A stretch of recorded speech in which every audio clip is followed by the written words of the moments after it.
নমস্কার বন্ধুরা, চলে এলাম সকাল সকাল তোমাদের সামনে একটা নতুন ব্লগ নিয়ে মান্টি সাহা চ্যানেলে। এটা আমার আর একটা ব্লগ। তো সবাই সকাল সকাল কি করছো? সকাল সকাল একটু উঠে চা খেয়ে নিয়েছি, এখন বাসি কাজ সারবো, তারপর ঘরের কাজ করে তারপরে রান্না পুজো।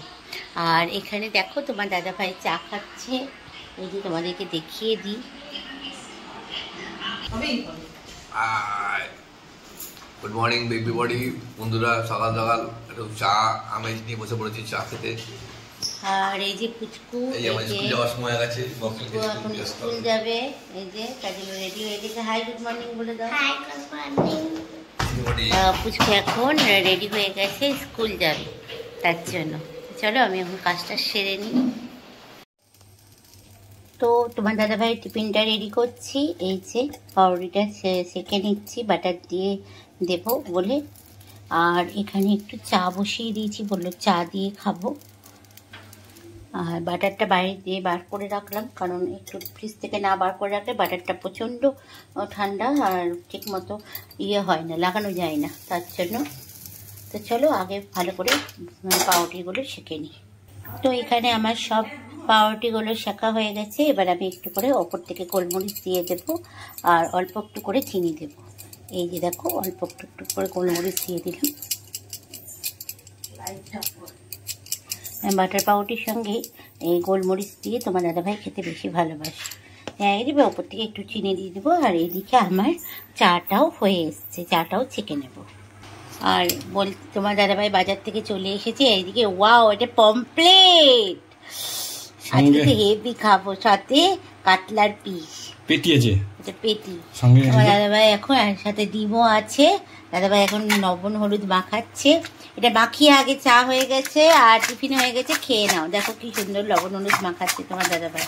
পমপ্লেট মাছগুলো তো ওয়াও হয়েছে, দেখ আজকে দারুণ খাবো। তো চলো, এই করতে করতে আমার চাটাও হয়ে গেছে, পাউরুটি শাকাও হয়ে গেছে। আর এইদিকে মা শাক বাছছে। মা কি বাছছো? কলমি শাক নিয়ে এসেছে, কলমি শাক বাছছে। তো চলো এখন আমি তোমার দাদাভাইকে খেতে দিয়ে নিই। তো এখানে রান্না বসিয়ে দিয়েছি, দেখো আমার পমপ্লেট মাছও ভাজা হয়ে গেছে আর কাতলা মাছটাও ভাজা হয়ে গেছে। আর এখানে কাতলা মাছ ভাজা চলছে। আর কাতলা মাছটা আমি আজকে এই যে কাঁচা কলা আলু দিয়ে ঝোল, এখানে ঝোলও বসিয়ে দিয়েছি, কাঁচা কলা আলু দিয়ে কাতলা মাছের ঝোল। আর পমপ্লেট মাছটা হবে ঝাল।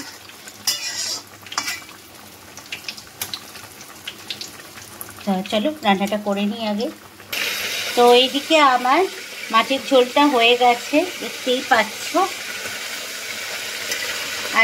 আলুও সিদ্ধ হয়ে গেছে, কাঁচা কলাও সিদ্ধ হয়ে গেছে। এবার মাছগুলো দিয়েই আমি নামিয়ে নেব। এবার মাছগুলো দিয়ে দেব, আলু দিয়ে কাঁচা কলা দিয়ে পাতলা করে মাছের ঝোল। আর পমপ্লেট মাছটা আলাদা হবে, ঝাল হবে।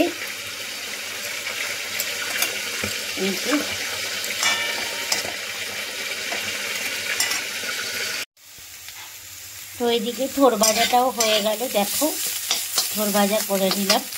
আর এই মাছগুলো তো ভাজাই আছে। এবার পমপ্লেট মাছটা কীভাবে রান্না করছি তোমাদেরকে দেখাবো, চলো। তাই এবার কড়াইয়ে আমি সর্ষের তেল দেব, রান্নাটা কিন্তু সর্ষের তেলেই করব। তো এখানে আমি সর্ষের তেল দিয়ে দিয়েছি। আর বাটনা দেব, এখানে আমি বাটনা বেটে নিয়েছি। হচ্ছে এর মধ্যে আছে সর্ষে, কাঁচা লঙ্কা, একটু অল্প জিরে, আর হচ্ছে তোমার পোস্ত, এটা হচ্ছে বাটনা। এবার এই তেলের মধ্যে আমি পেঁয়াজ দেবো, দিয়ে পেঁয়াজটা লাল করে ভেজে নেব। পেঁয়াজটা দেখো তেলের মধ্যে দিয়ে দিয়েছি। এবার একটু লাল লাল করে ব্রাউন কালার অবধি পেঁয়াজটাকে ভেজে নেব। তো এখানে দেখো আমার পেঁয়াজগুলো ব্রাউন কালার হয়ে গেছে। এবার আমি এর মধ্যে একটা টমেটো দিই, একটা ছোটো সাইজের টমেটো দিয়ে ভালো করে আবারও নাড়াচাড়া করব। তো এখানে আমার পেঁয়াজগুলো দেখো ভালো ভাজা হয়ে গেছে আর টমেটোগুলোও তেলের মধ্যে হালকা গলে গলে গেছে। এবার আমি এর মধ্যে যে বাটনাটা বেটে রেখেছিলাম, এই বাটনাটা এবার আমি এর মধ্যে দিয়ে দেবো। এবার ভালো করে নাড়াচাড়া করব।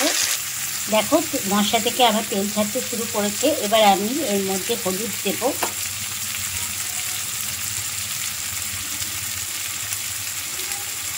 আর দেব স্বাদ মতো লবণ।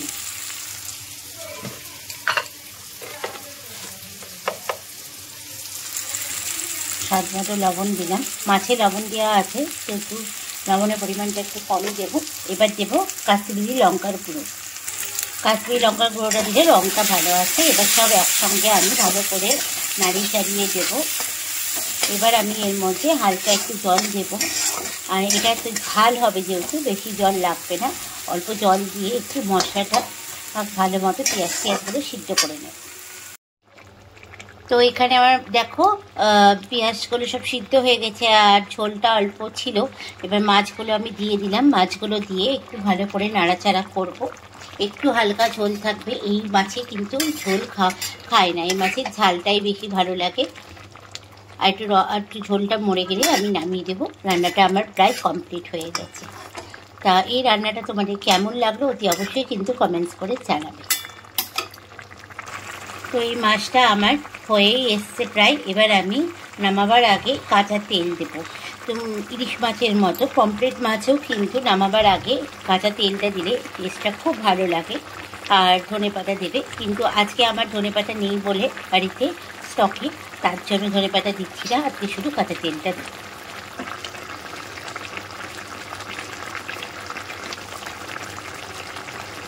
ব্যাস হয়ে গেছে, কাঁচা তেলটা দিয়ে দিলাম। আমি এখানে 1 চামচ মতো কাঁচা তেল দিলাম।